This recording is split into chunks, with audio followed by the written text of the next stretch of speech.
So admit it, you see Colin Holderman coming into the game and you go, Shelton. And then you see David Bednar coming into the game and you go, Shelton. Good morning to you. Good Tuesday morning. I'm Dejan Kovacevic of DK Pittsburgh Sports.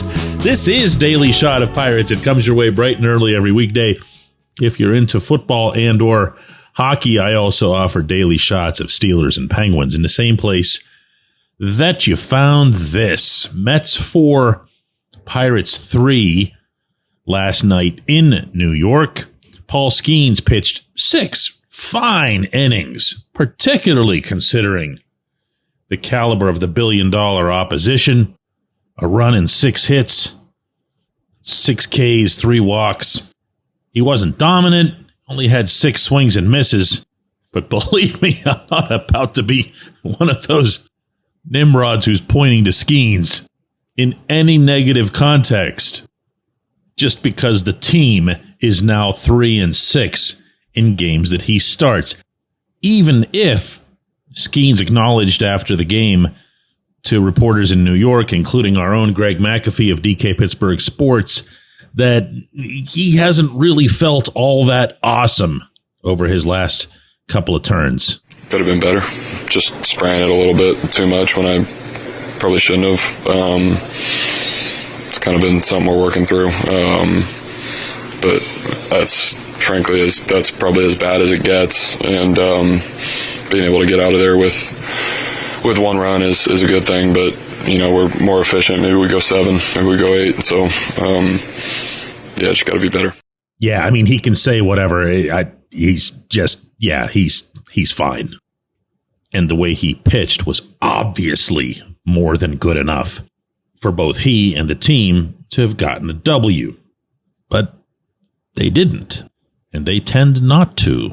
And just as it has nothing to do with Skeens, it also has very little, not nothing, but very little to do with whoever happens to be managing. It's a point I've been making for only about a few months now. Yeah, Derek Shelton needed to go. I'm not going to be the guy. I don't know that anybody anywhere would dispute that. He needed to go on his own merits for his own reasons. He was a problem. He was never the problem. There's a difference. The problem, then as now, is the roster. It's the composition of players.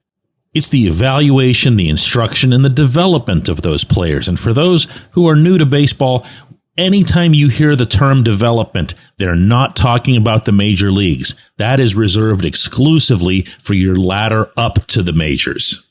Not that you can't or shouldn't make somebody better in the majors. It's just that it's not called development. What I'm referring to is systematic. Ben Cherington is still here. Cherington's been here for 5+ years. The damage, obviously, isn't diminished in any capacity by Shelton no longer being here and Don Kelly being in charge. So, yeah, if you were one of those freaking out about Kelly's reliever selection or when and how he brought whoever in, he didn't have any choices. He had 4 guys unavailable to pitch. There was no Edgar Santana. There was no Tanner Rainey. There was no Chase Shugart. It's not about the manager. It's about the group of players who flew to New York and then who busted to the stadium and then who walked in there, out of whom 1 is underperforming. Now, he is underperforming abysmally, but he is still underperforming. And I'm talking, of course, about Brian Reynolds, who had another rotten night. 0 for 5, and his average is down to 204. Believe that? 204. But everyone else, tell me who's underperforming. And I'm using the term literally, meaning performing below where they should be. Okay, Brian Hayes went 2 for 4 with a walk and an RBI. That's a pretty nice night, aside from his not being able to pick up that 1 ground ball that cost the Pirates a run. He's batting .260. My friends, that is who Key is. He's .260 with virtually no power. Kutch went 1 for 3 with a walk, and he's at .254 with a .740 OPS. That's Kutch. That's Kutch at age 38. That's outstanding for age 38. Awesome. Way to go, Kutch. Okay.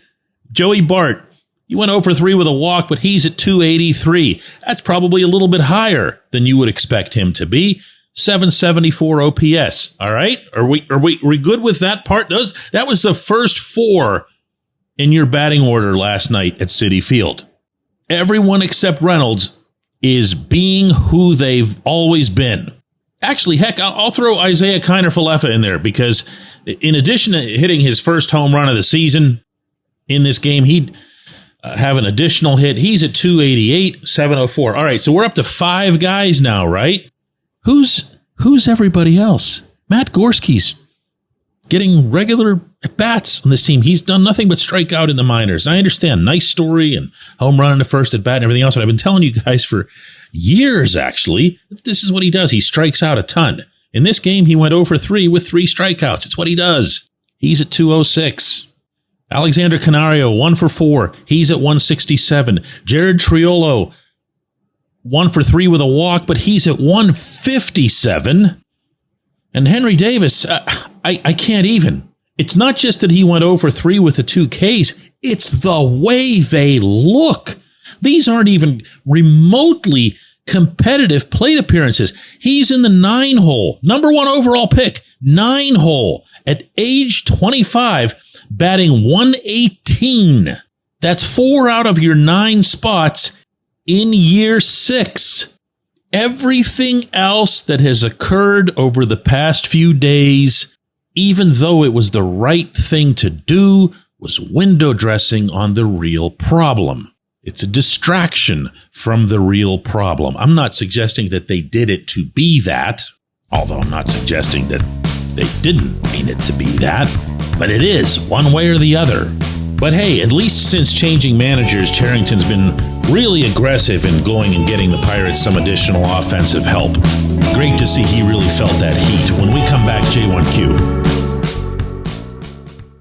If you're looking for a great dining experience, look no further than North Shore Tavern. Located directly across Federal Street from PNC Park, next door to Mike's Beer Bar, North Shore Tavern is Pittsburgh's home for steak on a stone. Enjoy your steak finished on a hot lava stone in front of you, where you ensure each piece is cooked to exactly your liking. Or try their rotating selection of entrees, hot sandwiches, salads, and burgers, all while enjoying the ambiance dedicated to the great players and history of the Pittsburgh Pirates all around you. Come see why everyone's talking about North Shore Tavern and steak on a stone. It's Gun Storage Check Week. Help prevent unwanted access to your firearms. No one wants their unsecured gun to be used in an accident, a suicide, or a crime. Use lockboxes, safes, and locks to secure your firearms. Learn more at gunstorage.check.org. That's gunstorage.check.org. Brought to you by NSSF, the Firearm Industry Trade Association.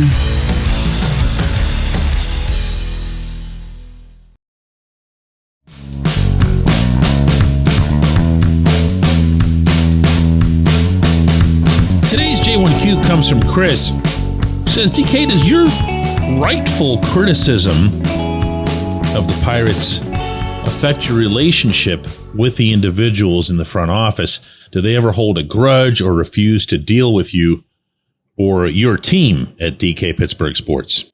Kind of surprised this doesn't come up more often, to be honest with you, Chris, and I'll embrace the opportunity to answer it because it'll allow me to get a couple of things out of my system here about this scenario that you're describing. First, and I've said this before, but it bears repeating, the personal malice that I have for Bob Nutting, Travis Williams, Ben Charrington, Derek Shelton is cumulatively 0. These are good guys who have conducted themselves in every capacity with me. I'm never going to speak for other reporters. I don't know, don't care, meaning other reporters at other outlets. But that's how they've been with me. The next negative experience that I have with any of those 4 gentlemen that I just mentioned will be the first. Now, do I think they like me? I'm pretty sure they don't, okay? Does it bother me that they might not or definitely don't? or that they wouldn't even care at all what I would speak or write? No, because that's just not something that's a factor in this role. See, one thing that I hope that you bear in mind that separates this show from most sports shows is that you're generally not hearing people give opinions whenever they're also around the team and around the ownership and the management and the coaches and the players. If someone's getting all boisterous on the radio, they don't have to ever answer to anybody. They leave the studio that day, get in their car, go home. Me, I'm going back to the ballpark, and I'm going right back in that room with all of these people. The only point that has to be stressed, and I do stress it, is that it's never personal. And no, to answer another part of your question more directly, do they ever refuse to deal with you or your team? They can, if they want to. They don't have to answer anybody's question at any time. There are rules, Major League Baseball rules, Major League Baseball Players Association rules about access and so forth. But if you ask a question, they don't have to answer it. But does that happen? Man, I'm trying to think the last time, on any of the three beats, Steelers, Penguins, or Pirates, that I had someone who just flat out refused to deal with me at any stage of anything. And I'm putting myself on the spot here by going through my brain here. It goes back. Yeah, there was one player. I'm not going to get into names. There's one relief pitcher on the Pirates about 12 years ago that I had a problem with. There was a pitching coach about 5 years before that who actually swung a bat at me and hit the drywall and put a dent in it. Now, he didn't swing it to hit me. He swung to miss, but to make sure that he made the point and have it come across as an accident. Someone from the Steelers, this was about 7 or 8 years ago, pretty much needed to be restrained when he saw me come into the room. And I had one member of the Penguins. This was a player about 12 years ago. Not one of the prominent guys, who just totally lost it. Like just made a complete fool of himself in the room. But if you're picking up on the timetables that I'm giving you here, it's been a while, and it's really, really, really rare relative to how often I'm in these scenarios, which is more days than I'm not in my life. So no, there's no such thing. Even this past weekend, when I sat with Bob Nutting for an hour over at PNC Park, it was at his invitation. He wanted to talk about the moves that he made. He wanted to get into some additional explanations about other stuff. That's not uncommon. We've done that many times in the past. Even if he tells me off the record and I can't report to you, which no reporter would, what specifically gets said, I at least operate with a better understanding of what it was that occurred and why they feel it was necessary and what their position is. And that allows you, ideally, to have at least a better understanding of all sides. I feel like that's always fair. So as I tell him, and as I've told all the rest of these names I've mentioned in this segment here, I'm going to criticize it. It's not personal. It's actually what I do. Just like you want Brian Reynolds to not hit 204, because that's his job. I'm just doing mine. I appreciate the question. I appreciate everybody listening to Daily Shot of Pirates. We'll be back with another one of these tomorrow.